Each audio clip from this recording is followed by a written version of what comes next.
جی تو ویورس السلام علیکم ورحمۃ اللہ وبرکاتہ. کیسے ہیں ویورس؟ امید کرتی ہوں کہ سب ٹھیک ہوں گے. اور جناب آج ایک بہت ہی پیارا دن اور ایک بہت ہی پیاری صبح. جناب جس صبح ہم جی اٹھتے ہیں وہی پیارا دن ہوتا ہے، وہی پیاری صبح ہوتی ہے. لیکن لیکن لیکن لیکن لیکن اس صبح جس صبح ہم اٹھتے ہیں جناب، تو ہماری طبیعت ہوتی ہے کچھ بوجھل. مطلب دن تو پیارا ہوتا ہے پر ہمیں وہ چیز پیاری نہیں لگ رہی ہوتی، کچھ بھی اچھا نہیں لگ رہا ہوتا، اور کھانے پینے کا کچھ بھی دل نہیں چاہ رہا ہوتا، اور طبیعت میں بہت ہی زیادہ افسردگی ہوتی ہے.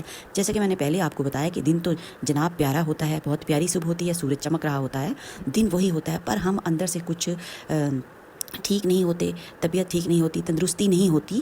تو ویورس کیا ہوتا ہے کہ ہم پریشان ہو جاتے ہیں کہ یہ کیا ہو سکتا ہے. تو یہ ہوتا ہے جناب نظر بد کا شکار ہم لوگ ہوئے ہوتے ہیں. تو اس چیز کے لیے پریشان ہونے کی ضرورت نہیں ہوتی، اس کا حل بھی رب تعالیٰ نے ہمیں بتایا ہوا ہے کہ ہم نے کیا کرنا ہے. اسی لیے کہتی ہوں کہ ہر حال میں رب کا شکر ادا کریں. جس دن طبیعت خراب بھی ہو اور کسی نے لگا دی ہو جناب آپ کو نظر بد، حسد کر لیا ہو، کسی نے آپ سے کینہ رکھ لیا ہو، اور آپ کہیں باہر نکلے ہوں، کسی کی نظر بد کا شکار ہو